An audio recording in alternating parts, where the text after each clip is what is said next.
बहुत समय पहले की बात है। एक सुंदर और शांत गांव में एक ब्राह्मण रहता था जिसका नाम था अजामिल। अजामिल बहुत ही धर्मपरायण और सदाचारी व्यक्ति था।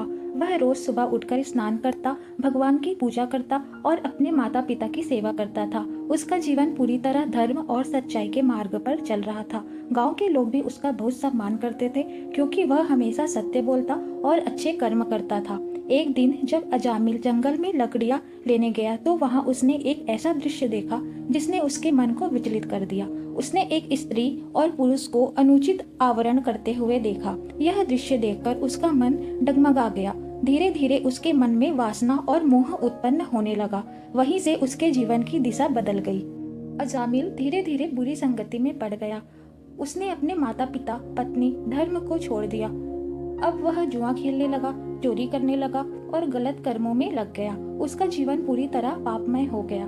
जो व्यक्ति पहले भगवान का भक्त था वही अब संसार के मोह में पूरी तरह फंस चुका था। समय बीतता गया।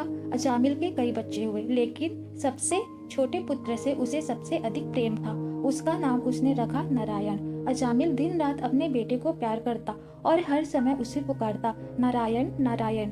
हालांकि वह अपने बेटे को बुला रहा था, लेकिन अनजाने में वह भगवान के नाम का जप भी कर रहा था। धीरे धीरे समय बीतता गया और अजामिल बूढ़ा हो गया। एक दिन उसकी मृत्यु का समय आ पहुंचा। वह अपने बिस्तर पर लेटा हुआ था और बहुत डर गया था। तभी अचानक भयानक रूप वाले यमदूत वहां आ पहुंचे जो उसे लेने आए थे। उन्हें देखकर अजामिल कांप उठा। डर के मारे अजामिल ने जोर से अपने बेटे को पुकारा, नारायण। वह अपने बेटे को बुला रहा था, लेकिन उसी क्षण उसने भगवान का नाम भी लिया। जैसे ही उसके मुख से नारायण नाम निकला, एक अद्भुत चमत्कार हुआ। तुरंत वहां दिव्य प्रकाश फैल गया और भगवान के दूत, विष्णु दूत प्रकट हो गए। वे अत्यंत सुंदर, तेजस्वी और दिव्य आभा से युक्त थे। उन्होंने यमदूतों को रोक दिया और कहा, इस व्यक्ति ने भगवान का नाम लिया है, अब यह तुम्हारे अधिकार में नहीं है। यमदूत आश्चर्यचकित रह गए और वहां से चले गए। इस घटना के बाद अजामिल को अपनी गलती का एहसास हुआ। उसे समझ आ गया कि उसने अपना पूरा जीवन व्यर्थ में गंवा दिया। वह बहुत पछताया और रोने लगा। फिर उसने सब कुछ त्याग दिया और सच्चे मन से भगवान की भक्ति में लग गया।